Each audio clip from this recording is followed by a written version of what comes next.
Hello everyone, this is G and I'm back with the second video of the day. So this is going to be a quick one because I just got off work. They have us working from home since we're effectively quarantined thanks to the coronavirus, and I'm in need of a nap.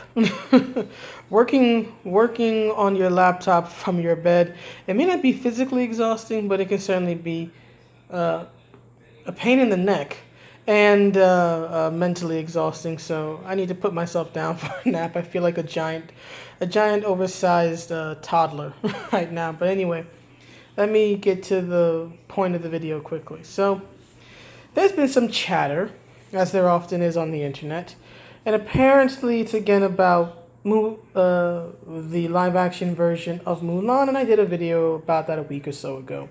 But this is a new issue, which is that apparently there are some people on the internet, because when aren't there some people on the internet, who are upset that a large amount of like the production team and the behind the stage people of the film are white. To which I say, what were you expecting?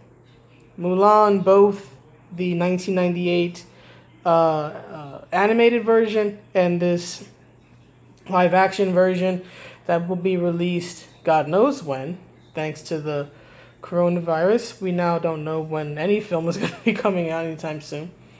But yeah, it's an American adaptation of a Chinese folktale. And it's an adaptation of an adaptation, right?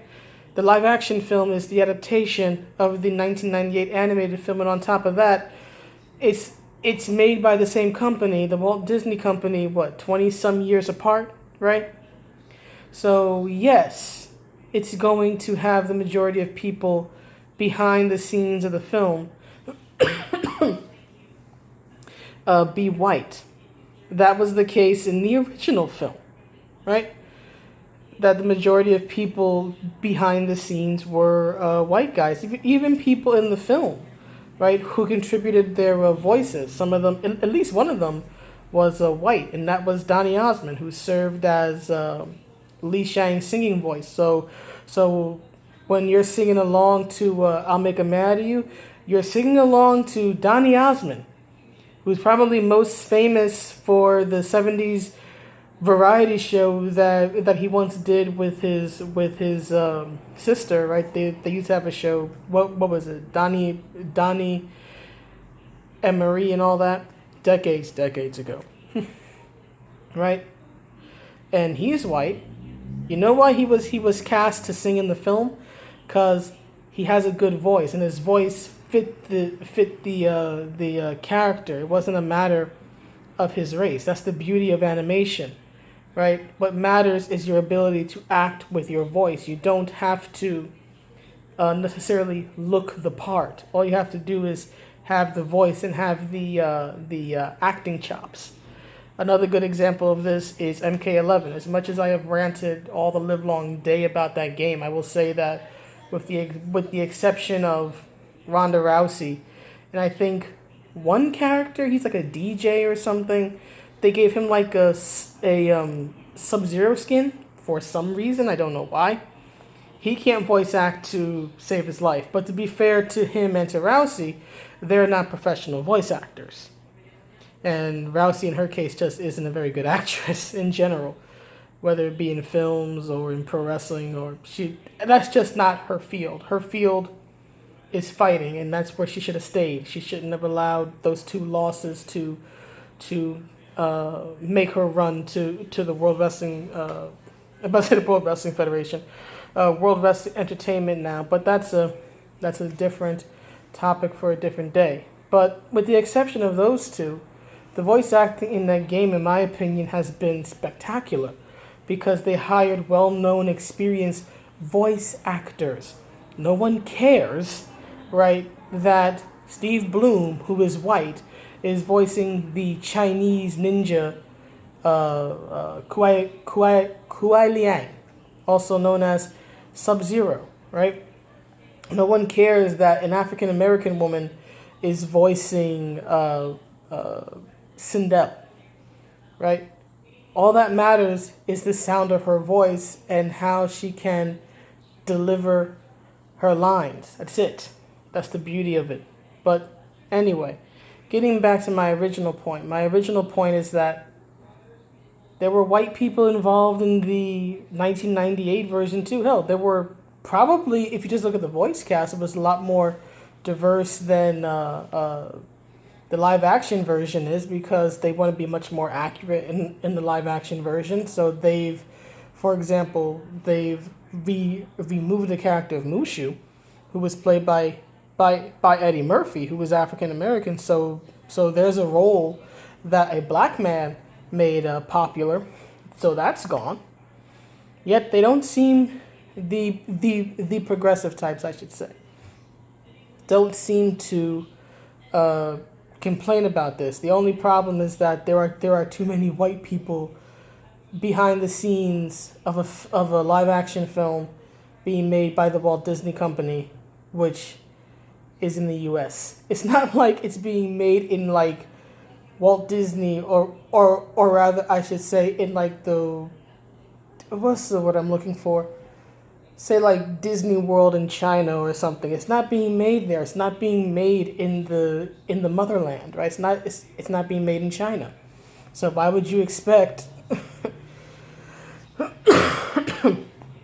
a bunch of non-white people to not be behind the scenes? As I demonstrated in the video where I mentioned how the Mary Sue writer Princess Weeks unintentionally praised the work of white people, it should not matter, at least in this instance, because these are people behind the scenes. They're not on screen. So it should not matter, what their race and ethnicity is in most cases. What should matter is that they do their job well, whether it's lighting, whether it's filming, whether it's writing the script, whether it's doing the music composition or the editing, the special effects, whatever it is, the costumes, whatever they are responsible for, whatever it is they are doing well. That should be the most important thing, not the fact that the director's white or this or that. All of that is inconsequential. I understand wanting a Asian main cast and all that because they're going to be at the forefront of the film, and it's a adaptation of a Chinese tale. I understand that. Have no problem with that. But there should not be race and gender demands or quotas for the people working behind the scenes who will not be on screen. That should not exist in most cases, in my personal opinion. We would not demand, for example, that, let's say you had a Chinese film company adapting, say, let me think. Yeah, The Great Gatsby, right? That's quintessentially, 1920s America and riches and all that other stuff, right? Or let's say they were adapting, let me think. I don't know. Jesus, I'm not very well read in the classics. Let's say they were adapting, what's that book? To Kill a Mockingbird, right? Let's say they were adapting that. I don't think too many people are going to demand or be upset that there are going to be a majority of Chinese people when the film, for example, in this case, would be made in China, and it's an adaptation of an American novel. But people, I would hope at least, would care about is whether or not the Chinese production team was adapting the novel properly, right? If they were being respectful of it, right? And there are plenty of, excuse me, there are plenty of other examples, right? But what interests me is that for all these progressives who seem to just rally against white people, right? Whether it's accusations of whitewashing, such as when Scarlett Johansson did the Ghost in the Shell film a few years ago, or whether it's stuff like this demanding, or rather complaining, I should say, that there's too many white people on a Chinese film. No, sorry, this is not a Chinese film. This is still first and foremost an American film. It's it's an American film that honestly at this point is a diversity project. Let's just be honest here, okay? But it is still first and foremost an American film made for American sensibilities, right? These companies, any company, ideally should at first play for the home team, right? Play for the home crowd. For example, Capcom doesn't make Street Fighter for Americans, right? They don't make it for the West. They have Western characters, right? Guile, Ken, Karin, Balrog, Alex, and a few others, right? But they don't make it for an American or Western audience. The game is first and foremost made for a Japanese audience, right? The characters are all archetypes and stereotypes from a Japanese point of view. Why do you think, for example, with the exception of Balrog, every single American in that game almost is blonde, right? Ken, blonde. Alex, blonde. Karin, blonde. The only reason Balrog ain't blonde is because he's based off Mike Tyson. That's it. That's it. That's the only reason he is not blonde, right? It's playing off Japanese culture and Japanese stereotypes about the outside world, right? And it's no different here, stateside, right? So that's what they need to understand first of all. And second of all, what surprises me is how, for all the attacks on white people and white people having any sort of role in what is considered a diverse project, that they never seem to pick up on or complain about a long-standing Hollywood practice that I call, or I refer to as, all Asians, or at least all East Asians, look alike. Now, what do I mean by that? What I mean by that is that, at least in American cinema, I can't speak to cinema in other countries, but I know that in American cinema, and just in American entertainment in general, we have a very bad habit of casting Asians to play other Asians, even when the cultures are nothing alike. Here's a few examples. Kari Tagawa, right? Kari Hiroyuki Tagawa. I think he's a great actor. I've seen a lot of his work over the years. But he is Japanese. To my knowledge, he was born in Japan, and he spent a good chunk of his life there, right? He is Japanese. Listen to his name, Hiroyuki Tagawa. He's a Japanese man. You know what one of his most famous film roles is? As Shang Tsung. He's the movie Shang Tsung, and he also reprises the role in MK11. You know what Shang's nationality is, right? China. He's from China, right? He was born on Earthrealm in China, later defected to Outworld. But Shang Tsung is Chinese, and they hired a Japanese man to play him, right? Nobody complained. No one complains, right? Or you look at Star Trek Enterprise. Here's a very good example. Star Trek Enterprise. They had a character by the name of Hoshi Sato on the show, right? She was basically like the communications person. She was the language person in the timeline of Trek, because Enterprise is supposed to be even before the original series in the timeline. So she's basically Uhura before Uhura, right? She's the linguist and the communications person. And again, Hoshi Sato. I even looked this up right before I made the video. According to the lore, born in Kyoto, Japan. Let's keep this focused. She's Japanese, right? The character is Japanese. You know what the actress is? Korean. The actress is Korean. Born in Korea. Born in South Korea. Yet, No one complains about that. No one complains about how disrespectful it could be viewed. I'm not saying it would be, but I'm saying it could be viewed by both the Japanese and by Koreans, right? Depending on which viewpoint that you look at, that they hired a Korean woman to play a Japanese woman, especially given the history between Korea and Japan. And I always found this funny because I remember watching Enterprise, and what was that? That was early 2000s, so I would have been in my late teens or my early 20s, depending on the year. But I remember watching the show and looking at her, I'm like, they do realize the actress is not Japanese, right? She don't look the first thing like a Japanese person. That drove me crazy. Right, I also found the character terribly flat, but that wasn't her fault. That was the fault of the writers, in my opinion. They never really did much with her.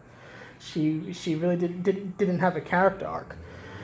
But just looking at her, I'm like, do they really expect me to believe that she's Japanese? In my opinion, it would have been better to just say she was a Korean woman, either born in Japan or raised in Japan, to kind of explain and work in both instead of trying to pass a Korean lady as a Japanese woman. Right? But there's that, and then there's even the animated version of Mulan back in 1998, right? Pat Morita, right, played the voice of the Emperor. He's not Chinese. He was Japanese. Or you look at George Takei, who was the voice of I think one of the ancestor spirits featured earlier in the film. He's Japanese, right? But he's playing, I'm assuming, a Chinese spirit, right? So they never seem to complain about this, about casting different types of Asians to play each other. We even saw this in the most recent Star Wars film, right? The actress Kelly Marie Tran, to my knowledge, I believe she's Vietnamese, if I remember correctly. But they casted her in the film to play, or at least many people feel she was meant to play, a Chinese character, right? Many are of the opinion that she was put in the film, right, to appeal to the mainland Chinese audience. Because that makes sense. Cast a Vietnamese lady, a Vietnamese actress to play a Chinese one. And you're going to do this to appeal to mainland China. Doesn't make sense to me. But this is a practice Hollywood has long been involved in it. And these are just only some of the examples that I can think of.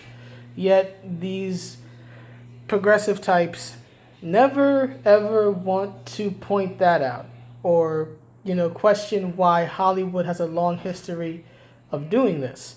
They just let it, at least from best I can tell, they just let it slide. They don't mind. But the moment a white person is involved in some way, then it's like, ring the bells, ring the alarm, sound the alarm. We have a white person here. Even if the white person is literally behind the scenes and their one job is to just sew the costumes. Last time I checked, to be a good sewer, I don't know what the term is, right? But to be, say, like a good costume designer, it's not dependent on your race or your ethnicity or your gender or anything like that. It's dependent on your knowledge and your skill.